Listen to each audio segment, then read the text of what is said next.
अस्सलामुअलैकुम जी दोस्तों, आज हम बात करेंगे कि पाकिस्तान में कौन से मुकदमे कब और कहां फ़ाइल किए जा सकते हैं। पाकिस्तान में कौन से मुकदमे कब और कहां फ़ाइल किए जा सकते हैं, इस हवाले से पाकिस्तान में जो कानून इस चीज़ को डील करता है उसको बोलते हैं हम द सिविल प्रोसीजर कोड 1908। और जो सेक्शंस डील करते हैं वो है 9, 10, 11 और 12। सबसे पहले हम सेक्शन 9 के हवाले से बात करते हैं। सेक्शन 9 जो कहता है वो कहता है courts to try all civil suits unless barred. तो जो कॉम्पिटेंट कोर्ट हैं उनको अख्तियार है कि वो कोई भी मुकदमा सुन सकते हैं, उनमें कोई भी मुकदमा जो है फ़ाइल किया जा सकता है, यहाँ तक कि उन पे कोई बार जो है वो ना आ जाए। बार का मतलब है रुकावट। मतलब फ़र्ज़ करें कि आपके नज़दीक करीब आपके तहसील या टाउन में एक सिविल कोर्ट है, आप अपना कोई भी प्रॉपर्टी का या लेन देन का मुकदमा वहाँ फ़ाइल कर सकते हैं।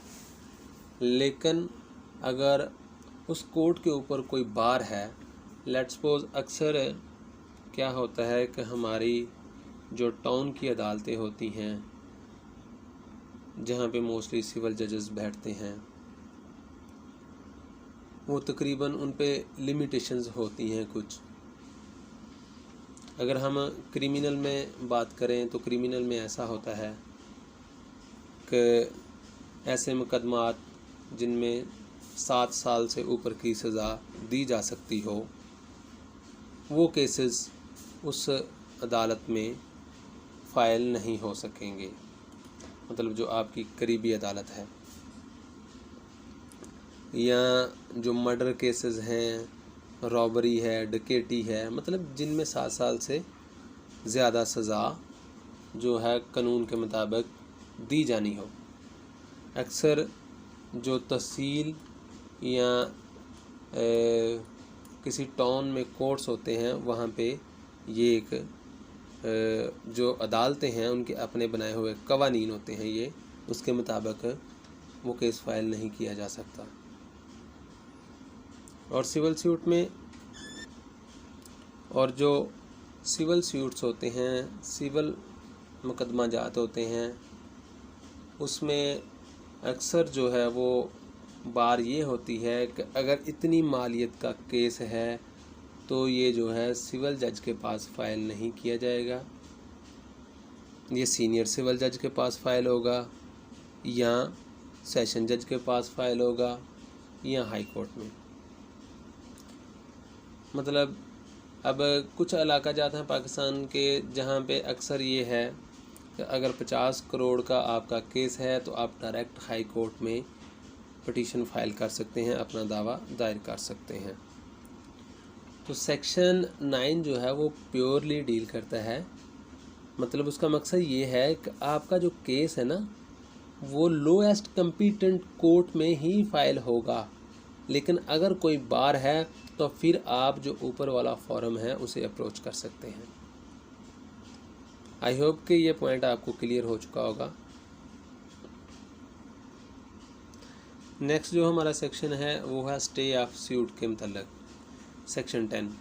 सेक्शन 10 कहता है कि इसको इन अदर वर्ड्स रेस सब जुडाइस की डॉक्ट्राइन के नाम से भी जाना जाता है। स्टे ऑफ सूट सेक्शन 10, और जो एक डॉक्ट्राइन इसके हवाले से काफ़ी फेमस है उसे बोलते हैं रेस सब जुडाइस। रेस जब जुडाइस का मतलब ये है, या जो सेक्शन 10 है वो डील करता है कि पाकिस्तान में कोई भी केस जो ऑलरेडी आपका किसी भी कॉम्पिटेंट कोर्ट में फ़ाइल है दो पार्टीज़ के दरमियान, मतलब पार्टी ए और बी है, इसका केस फाइल है मुल्तान हाई कोर्ट में और ये उनका केस प्रोसीडिंग में है, और सेम टाइटल है, सेम इशू है, सेम पार्टीज़ हैं, तो ये पार्टीज़ जो हैं या इनमें से कोई भी पार्टी ए या बी अपने केस को किसी और कोर्ट में फ़ाइल नहीं कर सकती, न्यू प्रोसीडिंग किसी और कोर्ट में स्टार्ट नहीं कर सकती जब तक कि पहली जो कोर्ट है, कंपिटेंट कोर्ट पहला जो है, वो इसके मतलब कोई अपना ज्यूरिसडिक्शन या कोई डिक्री ऑर्डर ना दे दे। मतलब आपके स्टे पे, आपके केस पे, सूट पे सेक्शन 10 जो है वो स्टे करता है, स्टे लगाता है।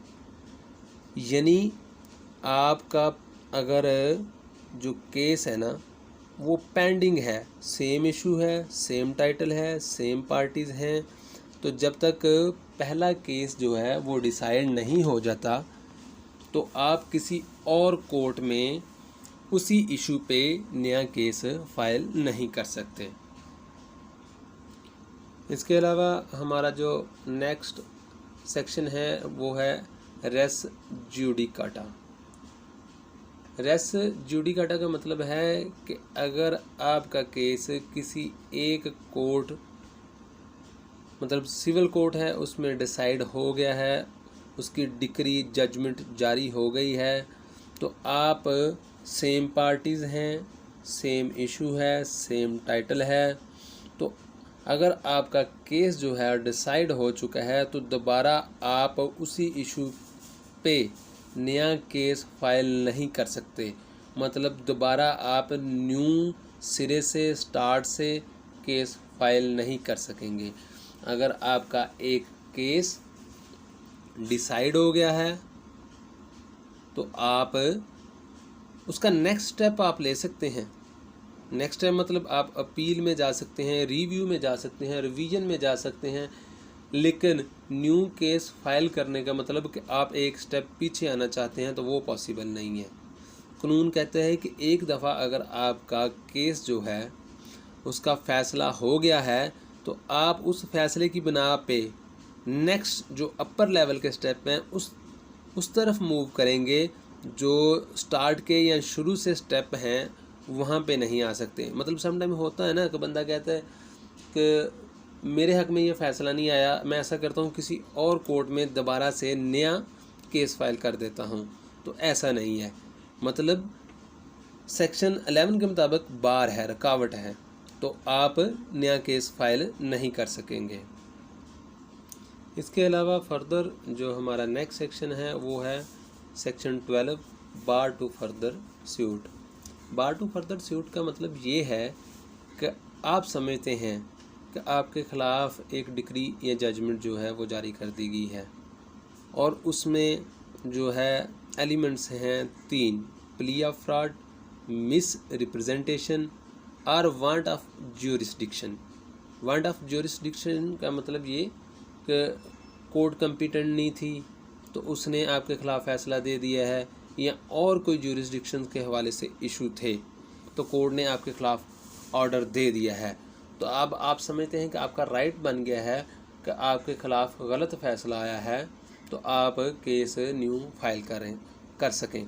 लेकिन ऐसा नहीं है, आप इस सूरत में भी केस फाइल नहीं कर सकेंगे। न्यू केस फाइल करने की यहाँ भी आपको इजाज़त नहीं होगी, लेकिन यहाँ पे आप क्या कर सकते हैं, आप एक एप्लीकेशन, आप यहाँ पे न्यू केस फाइल नहीं करेंगे, आप यहाँ पे एप्लीकेशन देंगे। एप्लीकेशन किसको देंगे?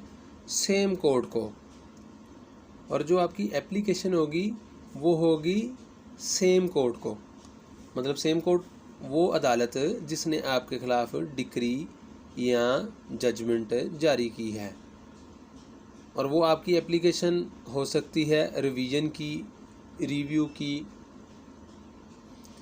ताकि आप उस अदालत को बता सकें कि मेरे ख़िलाफ़ वो आपका हक़ बनता है कानूनी, अदालत उसे एक्सेप्ट करेगी।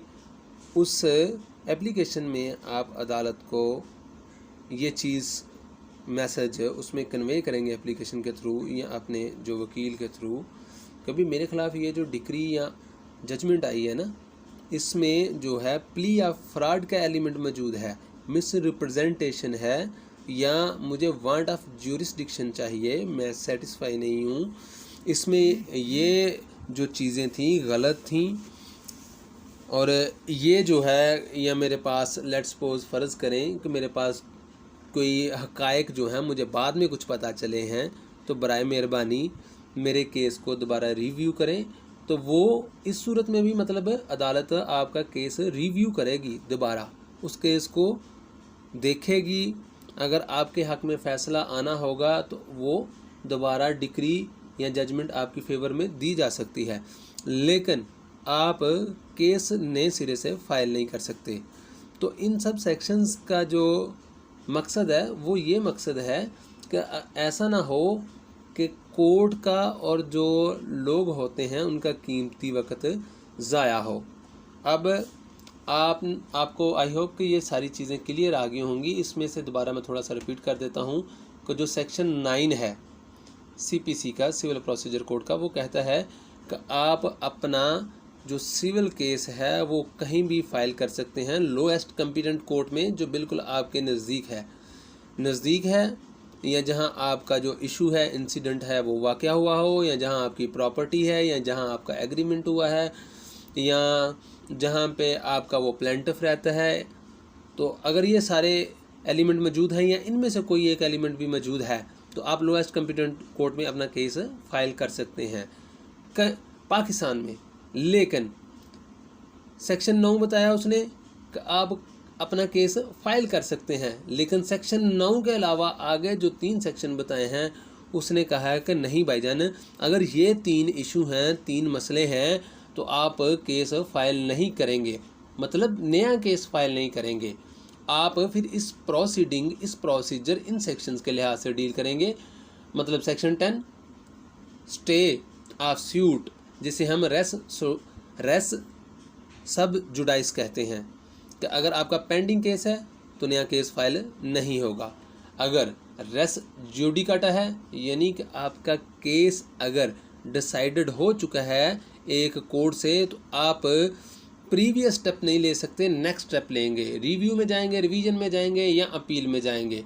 और बार टू फर्दर सूट सेक्शन 12 के हवाले से भी यही है कि अगर आप समझते हैं आपके ख़िलाफ़ एक डिक्री जो है या जजमेंट जो है वो फ्रॉड की वजह से, या वांट ऑफ ज्यूरिसडिक्शन की वजह से, या मिस रिप्रेजेंटेशन की वजह से पास कर दी गई है, तो आप फिर भी नया केस फाइल नहीं करेंगे, आप उसके लिए भी एक एप्लीकेशन फ़ाइल करेंगे। आई होप कि आप लोगों को ये जो टॉपिक है इसके मतलब समझ आ गई होगी। फर्दर अगर आप इसके मतलब डिटेल चाहते हैं, या अगर आपको कोई कन्फ्यूजन है, तो बराए मेहरबानी आप कमेंट्स में जाके कमेंट कर सकते हैं, इंशाल्लाह हम आपको जवाब देंगे। थैंक यू सो मच, जज़ाकल्लाह।